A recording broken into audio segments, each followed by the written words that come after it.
Yes, ça fonctionne. Bonsoir tout le monde. Alors aujourd'hui, je suis venu pour vous présenter un petit peu un truc très global sur l'écosystème JavaScript, du module aux outils de pré-processing. Donc tout d'abord, je vais me présenter. Moi, c'est Antoine Blucher, aka Soyuka en ligne. Je programme pas mal, je suis actif sur GitHub depuis 2012 et je suis tout de suite un peu tombé dans l'open source, j'ai adoré ça. Et j'ai commencé, tout début, je faisais, dès qu'il y avait du jQuery dans des petites librairies en JavaScript, je venais, je l'enlevais et je mettais du code Vanilla.js, je trouvais ça super fun. Et puis du coup, je fais du JS, beaucoup de PHP et là, un petit peu de Rust, j'aime beaucoup. Donc forcément, je suis passé par énormément d'autres langages, Java, etc. Je suis core contributeur à PM2, c'est un process manager écrit en Node.js, et à API Platform, qui est un framework PHP pour faire des API basés sur Symfony. Je travaille pour l'ETIL, donc ça c'est une coopérative lilloise, donc une coopérative, c'est une société coopérative, une SCOP, sur laquelle tous les salariés en fait deviennent associés au bout d'un an et ont des parts dans la société, etc. Du coup, on a des bureaux à Lille, donc c'est les bureaux d'origine, à Paris, et maintenant aussi, j'ouvre une antenne sur Nantes. Bon, on va commencer par un petit peu d'histoire. 1990. Ah oui, je vais vous poser une petite question avant. Est-ce que quelqu'un ici n'a jamais fait de JavaScript? Ok. Bon, 90, premier navigateur web. Pourquoi un premier navigateur web? Pour la recherche. Donc effectivement, la recherche a poussé un petit peu tout ça. Et l'entreprise derrière, elle s'appelait à l'époque Mosaic, renommée en Netscape en 94. Petit retour sur les années 95. Il s'est passé quoi en 1995? Déjà, on a eu le retour de James Bond avec GoldenEye, retour hyper attendu de tous les fans. On a Bill Clinton qui a déclaré que l'Area 51, elle existait bien. On a élu Jacques Chirac en France. Il y a Nintendo qui a fait un petit coming out sur la N64 qui est sorti l'année d'après, en 96. Forcément, on a eu Windows Microsoft 95. Et on a ce monsieur, Brendan Eich, qui, en 10 jours, a créé JavaScript. Bon, je vais aller un peu plus dans le détail. Il a créé, il bossait pour Sun, qui est maintenant devenu Java, hein, enfin, qui s'occupait un peu de Java. Et ils lui ont dit, oui, voilà, on est dans les navigateurs web, dans Netscape, on aimerait bien un espèce de langage et tout interactif, qui s'approche un peu du Java, etc. Vas-y, fais ton truc. En 10 jours, il a fait, hop, tenez, voilà, c'est fait. Il l'a appelé LiveScript. Derrière, ils ont appelé ça JavaScript, parce que tout simplement, ils voulaient faire un petit peu un espèce de truc marketing avec Java et script. Donc effectivement, en 96, dans Netscape 2, on avait le premier JavaScript. Et aux alentours de 97, Internet Explorer 3 sort, et eux, ils veulent aussi intégrer un genre de JavaScript qu'ils appellent JScript, qui n'a rien à voir, enfin, c'est la même chose, hein, c'est censé être la même chose, mais voilà, il n'est pas tout à fait pareil. Et donc là, on a l'ECMAScript. Alors là, j'ai une petite note pour vous dire ce que c'est. European Association for Standardizing Information and Communication System. En gros, c'est des gens qui s'occupent de standardiser les choses à l'échelle européenne, à l'échelle mondiale. Et eux, ils ont dit, on va créer ECMAScript et on va un petit peu définir des normes pour le langage JavaScript. Et voilà, donc pour l'histoire de ECMAScript, on a eu ECMAScript 3 en 99, le 4 n'a jamais vu le jour, et le 5 est arrivé en 2009. Pour une petite information comme ça, l'iframe en HTML, c'est 96. D'accord? Et fin 99, début 2000, on a Ajax. Ajax, c'est quoi? Asynchronous JavaScript NXML. Super barbant. En gros, comment ça s'utilisait? C'est que dans JavaScript, on avait cette fonction XML HTTP request qui permettait d'aller récupérer une donnée de façon asynchrone sans bouger du navigateur. Donc ça, c'était un petit peu une révolution. On peut noter à la deuxième ligne là que j'ai utilisé window. Est-ce que window.xml HTTP request existe? Parce qu'effectivement, ce n'était pas forcément le cas dans tous les navigateurs. Comment on récupérait la donnée ensuite? on allait rajouter une petite fonction dans onReadyState change. Donc là, c'est que l'état a changé. Il dit état, c'est 4. OK, c'est que c'était bon, on avait notre réponse en XML, tout bien, on était trop content. JSON. Vous connaissez tous JSON. JavaScript Object Notation.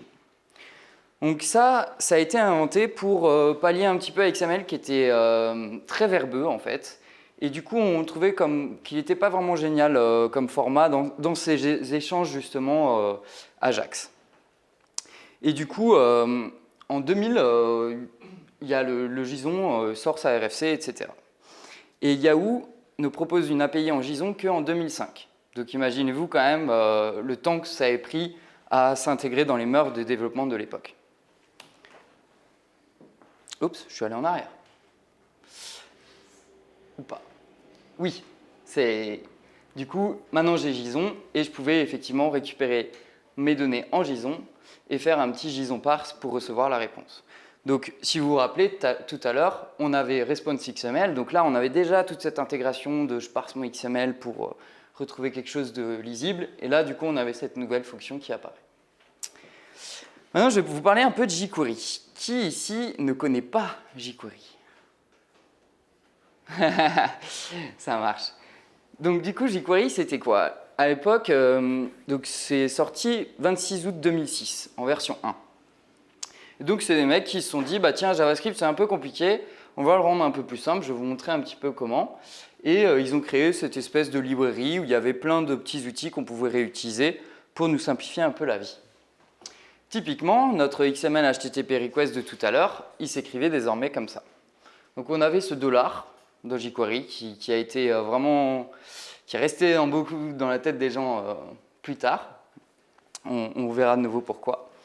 Et on avait donc ce success et ce error en plus, donc c'était un peu plus sympa à utiliser.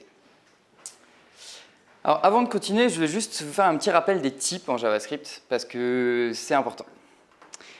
Il y a quoi comme type en JavaScript? Il y a les nombres, les chaînes de caractères, les booléens et des objets. Celui qui me dit qu'il y a des classes, ça ne va pas le faire. Effectivement, il n'y a pas de classe en JavaScript. Je reviendrai de nouveau sur le terme de classe plus tard. Et les fonctions, les tableaux, les dates, les expressions régulières, tout ça, ce sont des objets en fait en JavaScript. Et le système derrière fonctionne avec de l'héritage prototypique. Je ne veux pas trop rentrer dans ce détail-là, mais en fait, des objets peuvent imbriquer des objets qui imbriquent des objets. Bien sûr, on a les deux petits types que je rajoute. Alors, je dis que c'est des types, undefined et null. Si vous n'êtes pas d'accord, vous n'êtes pas d'accord, mais moi, je dis que c'est des types. Donc, en fait, vu que tout est objet en JavaScript, on pouvait appeler du coup des fonctions en leur mettant des fonctions dedans, en argument.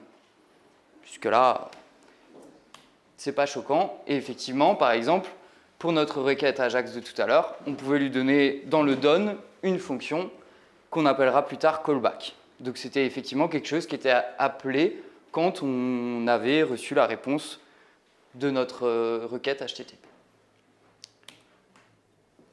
Et bien sûr, je pouvais aussi l'écrire comme ça, donc directement plutôt que déclarer ma fonction dans une variable, la mettre dans ma fonction, et finalement cette notation, on la connaît bien aujourd'hui. Donc pourquoi jQuery en fait?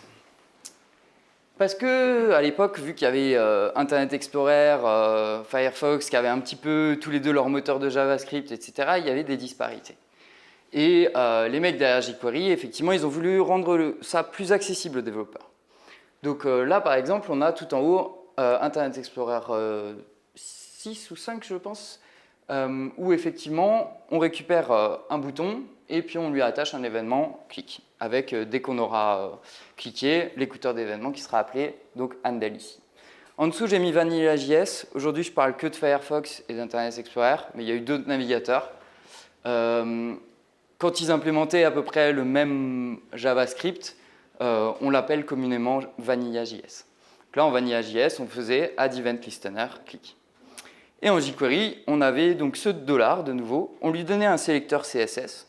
Ça aussi, ça a simplifié énormément de code pour les gens. Donc c'était hyper facile d'accès. Et on lui disait, on-click, tu appelles mon écouteur d'événements. À savoir, beaucoup de développeurs, finalement, pensaient que jQuery, c'était JavaScript tellement c'était utilisé. Bon, tout ça pour arriver sur la modularité. Parce que jQuery, là, c'était un script, on l'intégrait, voilà, c'était fait, on avait accès au dollar, et on pouvait faire toutes sortes de choses. Comment c'était fait derrière? On appelle notre petit script en HTML, et dans notre petit script, on avait quelque chose comme ça, donc qui est une IIFE, Immediately Invoked Function Expression. C'est en fait une fonction qui s'appelle elle-même. Et là, tout en bas, on voit bien que window.$, on lui a dit que c'était notre fonction. Window, c'est un objet global, c'est la fenêtre du navigateur, donc accessible partout. Ça, c'était bien, mais ça ne permettait pas trop d'être modulaire, parce que du coup, si maintenant vous décidiez demain de rajouter une variable $, dans Windows, vous n'avez plus accès à jQuery. Donc là, ça devenait un peu problématique. Il n'y a pas eu que jQuery aussi au début de JavaScript, il y a eu MooTools. MooTools, par exemple, c'était un set d'outils, un peu comme jQuery, mais ils faisaient les choses un tout petit peu différemment. Ils avaient choisi de rajouter des choses qui n'étaient pas dans jQuery, d'en enlever, etc. Et on a eu Dojo aussi. Dojo est très très important pour l'histoire du JavaScript parce qu'effectivement, donc, il sort à peu près en 2007 pour sa première version, réécrite une ou deux fois. Et il propose, en plus de tous ces outils que jQuery proposait, des widgets. Par exemple, un menu, des tooltips et ce genre de choses. Et Dojo va jusqu'à en fait se dire oui, mais nous on a envie de modularité. Si maintenant un tel ne veut pas de mon module de menu, je ne veux pas lui mettre dans le code. Ça ne sert à rien. Un des devs derrière Dojo, il crée ensuite Require.js en 2009, James Burke. Et Require.js, c'était quoi? C'était une implémentation de l'AMD. CommonJS vs AMD. On y arrive. CommonJS, c'était quoi? On commençait par là. Donc ça, ce sont les utilisateurs de JavaScript qui ont créé un petit groupe pour discuter, pour essayer de dire, voilà, vu qu'on aimerait bien que notre code soit modulaire, qu'on puisse le mettre dans différents fichiers, on va essayer de trouver une syntaxe ou un moyen d'exposer ça. Et ça a donné ça. On avait une fonction require qui effectivement allait chercher la dépendance et la mettait dans notre variable, et une fonction d'export avec cette variable globale de nouveau export, où on pouvait lui rajouter une fonction. Donc ça, c'est une théorie, hein, ce n'est pas une implémentation ni rien. Et derrière, on a eu donc James Burke accompagné d'autres personnes de Dojo et d'autres gens autour, même de Google, etc., qui réfléchissaient à ça, qui se sont dit, oui, mais maintenant, votre require, c'est bien beau, mais si nous, on veut requérir nos fichiers de manière asynchrone, comment on fait? Parce que quand je vais chercher ma ressource jQuery, ça prend un certain temps avant qu'il soit disponible, effectivement, que notre fonction soit disponible pour le client. Donc, ils ont pensé à ça, Asynchronous Module Definition.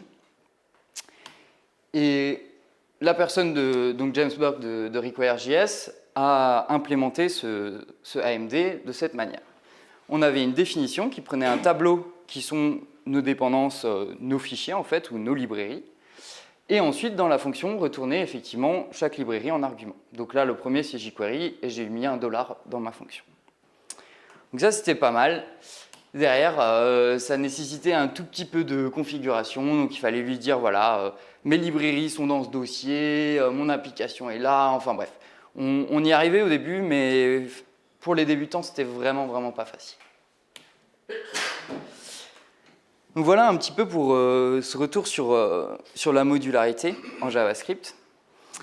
Et maintenant, vous avez vu, on a Require jQuery, ce genre de choses. À l'époque, moi, quand j'avais besoin de jQuery, j'allais sur le site, je le téléchargeais, je le mettais dans mon dossier lib.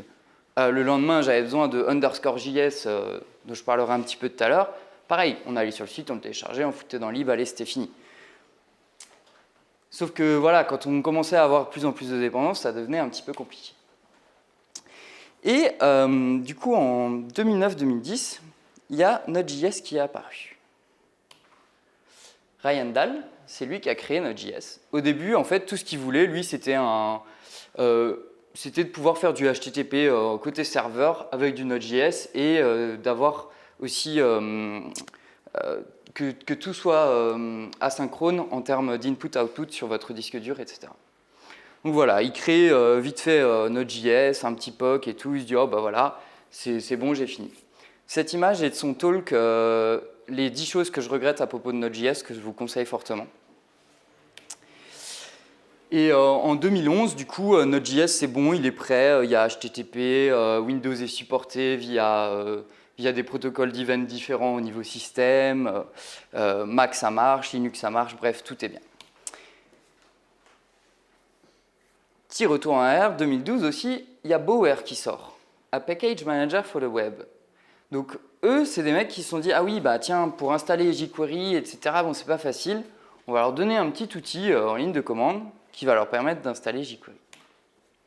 Donc voilà, on faisait tout simplement comme ça, Bower, installe jQuery, et puis on avait notre librairie qui apparaissait dans un dossier, et puis on ne se souciait plus trop de rien.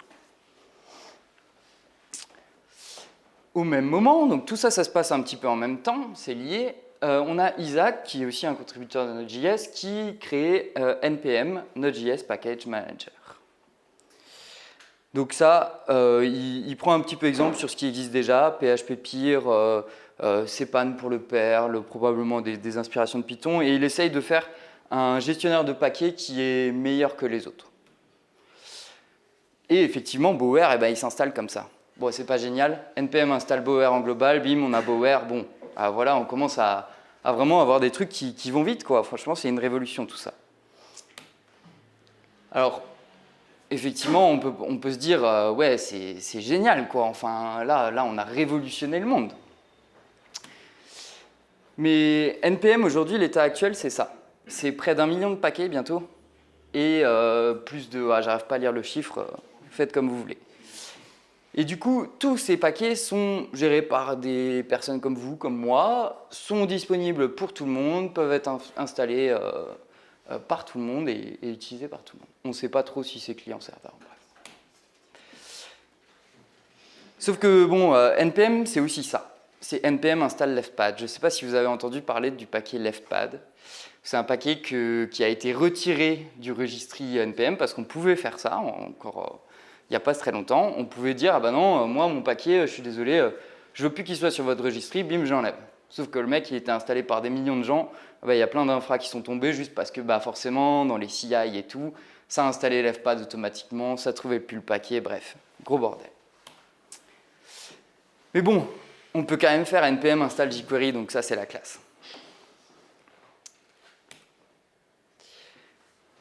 Petite parenthèse, je vais parler de Substack. James Hallyday, pour moi, c'est un gros influenceur en termes JavaScript. Je l'ai beaucoup suivi à ses débuts. Et donc, c'est un petit peu un activiste voilà, qui faisait des choses comme ça. You have been visited by the rainbow sabotage of revolutionary unionism. Bref, il est vraiment bien déjanté. Et lui, il a créé Browserify. Browserify, qu'est-ce que ça faisait? Ça permettait de créer un code JavaScript avec des dépendances clients et des dépendances qui seraient issues de l'API Node.js, par exemple Pass, qui est dans l'API Node.js, et derrière de vous ressortir un code qui va être utilisable dans le navigateur. Donc on exécutait cette commande, et bim, on se retrouvait avec un bordel monstrueux comme ça.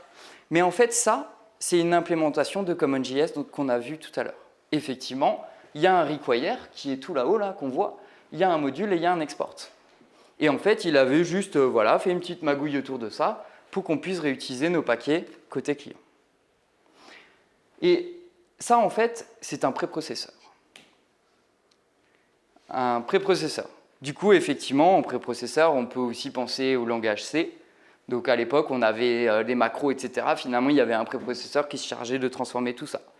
Il y avait les annotations, par exemple en Java. Si vous avez fait du Java, vous avez des annotations, pareil, il y a du préprocessing. Et en fait, on a aussi ce qu'on appelle des transpilers. Pardon, non, je vais parler des préprocesseurs du coup. Par exemple, en préprocesseur, on a eu SAS en 2006 et LESS en 2009. Donc ça, c'était des préprocesseurs CSS. Qu'en fait, ils nous permettaient voilà, d'écrire du CSS un peu plus évolué. Par exemple, là, c'est un exemple en SAS, donc c'est une implémentation SCSS pour être très précis. Parce que SAS, ils avaient un truc à la Python à indenter avec des espaces que j'aimais pas trop. Alors là, on a, par exemple, on déclare des variables en haut. Ça n'existe pas en CSS, ça. Donc c'était du SCSS et on avait un préprocesseur qui passait et qui nous sortait du CSS tout beau, tout propre. Ah, ça n'a pas marché. Ça est un langage de préprocesseur scripté qui est interprété ou compilé en cascade style sheet. Voilà, ça c'était juste pour vous énerver un peu. Et les préprocesseurs, finalement, ça faisait quoi? Donc il y avait des préprocesseurs pour minifier du code, donc le rendre plus petit, concaténer du code, quand vous aviez plein de fichiers partout, vous vouliez les rassembler en une fois, pour faire de l'optimisation, effectivement, virer des variables, enlever des cycles, ce genre de choses, le limiting, et surtout de transpiler. Voilà, c'est ça. Transpi quoi? Du coup, effectivement, la transpilation, ça permettait d'avoir un code écrit d'une certaine manière et de le ressortir en JavaScript que tout le monde comprend. Là, je parle pour le JavaScript, mais la transpilation, ça existe dans d'autres langages. Et du coup, en JavaScript, d'abord, il y a eu une implémentation qui s'appelait CoffeeScript. Donc ça, c'était un des tout premiers à se dire « Ouais, mais en fait, j'aime pas la syntaxe de JavaScript, c'est nul. Moi, je suis un gars qui fait du Ruby, du Python. Franchement, il faut arrêter, quoi. » Du coup, il a créé son propre langage et derrière, il a décidé que ça allait se transpiler effectivement en JavaScript. Ça, c'est un exemple de CoffeeScript, ça ressemble un peu à du Ruby et ça nous donnait ça en sortie. Il y en a eu d'autres, hein. Il y a eu LiveScript. Donc LiveScript, j'ai dit que c'était le premier nom de JavaScript, mais en fait, il y a eu Google qui a sorti un espèce de langage qui était inspiré de CoffeeScript et qui s'appelait LiveScript et qui se transpilait en JavaScript un peu plus tard. Et on a eu aussi ES6, donc ECMAScript 2015. Ne me demandez pas pourquoi 6 2015, c'est comme ça. En vrai, on ne devrait pas utiliser ES6, on devrait toujours utiliser ECMAScript avec l'année aujourd'hui. Ça simplifierait beaucoup de choses. Et en fait, l'ES6 ou l'ECMAScript 2015, il n'était pas supporté forcément par tous les navigateurs vu que c'est des technos qui viennent de sortir, quoi. C'est-à-dire que le langage a été amélioré, le Firefox de Madame Michu à côté, il n'est pas forcément à jour et il ne supporte pas forcément la dernière version de JavaScript. Du coup, il y a un mec super smart qui a créé Babel, dont j'ai oublié le nom d'ailleurs. Et Babel, c'était quoi? C'était un moyen de transpiler du code ES 2015 en JavaScript que tout le monde comprend. Par exemple, on avait ça. Donc ça, c'est du code en ECMAScript 2015. Donc effectivement, j'ai un tableau, je map et je fais puissance 2 sur ma variable x, qui nous donnait ensuite ça après transpilation via Babel. Ensuite, on a eu TypeScript. TypeScript, c'était quoi? C'est des ingénieurs qui se sont dit donc JavaScript, franchement, ça commence à être super utilisé, mais là, on n'en peut plus, quoi. Nous, on vient du Java, les gars, il n'y a pas de typing, quoi. Comment on va faire? Enfin, comment on va faire pour que notre code, il bug pas tout le temps, quoi? Du coup, ils ont créé TypeScript, et en fait, basiquement, c'est qu'ils ont rajouté des types sur du JavaScript. Alors, c'est très, très basiquement ce que je dis, hein, parce qu'effectivement, ils sont allés bien plus loin. Ils ont implémenté beaucoup de choses. Notamment, on peut écrire facilement de l'ECMAScript 2015 en TypeScript et ça va très bien se compiler en JavaScript derrière. Je devrais plutôt dire se transpiler. Donc ça, c'est ce que j'ai parlé tout à l'heure, LiveScript. Il y a eu aussi Dart, ELM, il y en a d'autres. Hein. Il y a d'autres gens qui ont créé des petits langages qui se transpilent effectivement en JavaScript. Bon, là on a beaucoup de choses différentes déjà. Le problème, c'est que quand vous vouliez minifier, transpiler votre code, faire tout ça, vous vous retrouviez finalement avec une série de 50 instructions différentes à lancer avant de pouvoir commencer à coder finalement. Et donc du coup, il y a les task runners qui sont arrivés un petit peu après. On est d'accord, pour les gens qui viennent du bas niveau, on aurait pu faire des makefiles depuis le début, hein, mais... du coup, un des premiers en JavaScript, c'était Grunt. Donc voilà, Grunt, il permettait d'avoir un fichier où on disait, voilà, fais telle tâche, telle tâche, telle tâche, enchaîne les mois, etc. On a eu pareil Gulp un peu après, qui fonctionnait plus en termes de stream, c'est-à-dire qu'on avait une entrée qui était propagée à la tâche suivante, qui était propagée à la tâche suivante, etc. Et on avait des espèces de tuyaux qui s'enchaînaient. Ça allait un petit peu plus vite que Grunt. Et on a le fameux Webpack qui est sorti encore après, qui lui était plus, j'ai envie de dire, plus en mode config first que code first, parce qu'effectivement dans Gulp et Grunt on codait quand même un petit peu. Et là c'est Webpack, le géant qui vient et qui effectivement avec une grosse configuration nous permet de faire tout ce qu'on a envie, et en fait avec presque aucune configuration nous permet de faire tout ce qu'on a envie. Je ne veux pas trop détailler sur Webpack, c'est compliqué comme task runner. On en vient du coup au framework. Donc on a déjà parlé de jQuery, on a parlé effectivement de MooTools et de Dojo. Donc pour moi ces trois-là c'était vraiment des précurseurs à tous les frameworks qui sont arrivés derrière parce qu'ils ont eu des super bonnes idées, ils ont essayé d'organiser leur code, etc. On a eu Backbone.js qui était très très important aussi, enfin pour moi cela dit, c'est le même auteur que _JS que vous avez peut-être déjà vu quelque part. Où là, on partait sur un espèce de... Donc, c'était plus juste une librairie, enfin, un set d'outils à disposition. Ça allait plus loin en proposant vraiment un vrai framework en model view, en fait. Donc, après, on propageait les données à la vue du client, quoi. Ça, c'est sorti en 2010. Donc, c'était très axé interface utilisateur et ça utilisait jQuery en dépendance, en fait. Ensuite, on a eu Ember, donc Ember.js, qui était aussi un framework Model View Model, sorti en 2011 du coup. Angular.js, celui-là aussi pour moi précurseur de pas mal de choses. Figurez-vous qu'il est sorti en 2010 déjà, donc ça fait longtemps, ça fait 8 ans, 9 ans qu'il est sorti celui-là. Donc c'est les ingénieurs de Google qui derrière ont voulu vraiment proposer aux gens un vrai framework très solide où on pouvait faire tout. Donc c'est un petit peu aussi l'arrivée des composants, des web components, etc. Et forcément, on connaît tous l'histoire, AngularJS qui s'est renommé, enfin qui a été complètement réécrit, qui est devenu Angular 2+, pour moi. Enfin, pour certains, ils connaissaient peut-être la migration Angular 1, Angular 2. Et maintenant, on est en Angular 7 ou quelque chose comme ça. Celui-là, il est écrit en TypeScript. Il vous encourage fortement à utiliser du TypeScript. Au début, ils avaient mis du Dart aussi, me semble, mais ils ont vite abandonné. TypeScript, pour information, est maintenu par Microsoft. Et derrière, c'est du Webpack que Angular utilise. Il vous permettrait d'éjecter la configuration Webpack, mais bon, c'est assez compliqué ce qui se passe en arrière-plan. Ce que je peux rajouter aussi pour Angular, effectivement, c'est que maintenant, ils ont aussi ces notions de just-in-time et ahead-of-time. Donc, en fait, ils vont pré-compiler votre code pour le rendre plus performant, etc. Et enfin, on a React. Donc, si vous voulez savoir, mes slides sont faits en React, par exemple. Donc, React, qui est un framework qui a été lancé par Facebook en 2013 seulement, donc 4 ans après AngularJS.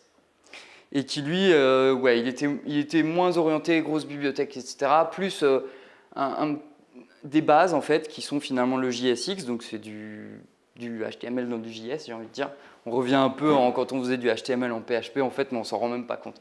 Et du coup, avec React, il y a plein de gens qui sont mis à créer des petites librairies à droite à gauche, et l'écosystème est vraiment énorme. En termes de framework, par exemple, pour aller plus loin, à cause de l'écosystème, enfin, je n'ai pas envie de dire à cause, je n'ai pas envie de dire grâce, mais l'écosystème NPM est devenu tellement grand qu'en fait, il y a énormément de frameworks différents, de librairies différentes qui n'auraient jamais existé avant ou qui n'auraient peut-être jamais été utilisées, ou peut-être qui étaient écrites dans un coin chez un dev, mais qui n'a jamais vu le jour sur Internet. Et du coup, pour aller plus loin, je vous conseille vraiment de regarder Cycle.js, qui a été fait par André Staltz, qui est aussi un gros développeur à suivre sur les réseaux parce que ce qu'il fait, c'est vraiment très simple et il redéfinit un petit peu des façons de faire les choses. On a Choo.js qui est un framework hyper débutant. Ça ressemble un peu à du React, mais on est un peu plus simple. On a ensuite, ça j'en parle, la librairie RxJS. Donc effectivement, c'est du reactive programming. Donc là, pareil, ça vient du Java et tout, du C++, même si je ne me trompe pas. On a eu les librairies Flux et Redux, donc qui sont des gestionnaires d'état, qui sont arrivés après, quand on s'est dit, ah bah tiens, en fait, on a plein de fichiers dans tous les sens, on ne sait plus comment organiser nos services et tout. Il y a des mecs qui se sont dit, ah bah tiens, en fait, si on faisait juste un état et puis on mettait tout dedans. Et petit truc aussi que les gens ne connaissent pas forcément, Lerna, qui permet de faire des monorepositories. de façon organisée, donc un peu plus simplement. Donc en fait, c'est que vous découpez votre module en composants, mais vous laissez tout dans le même repository. Et après, il vous permet d'installer ou de tester les composants sous-jacents. Voilà, j'en ai fini avec ce talk sur l'écosystème JavaScript. Je vous remercie Node.js forcément, gens de confiance pour l'accueil et ma société qui m'a aussi alloué un peu de temps pour travailler sur cette présentation. J'espère que vous avez des questions.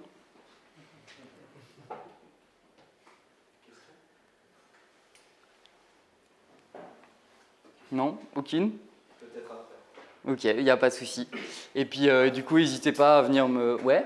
Juste une petite anecdote à propos Ouais. de XML HTTP Request.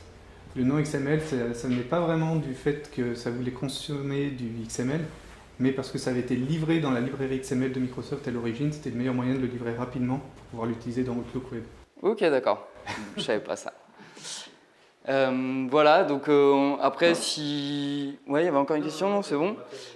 T'as pas le droit.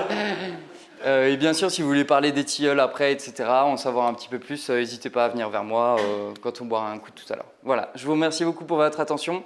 J'espère qu'il n'y avait pas trop de choses et voilà, bonne continuation.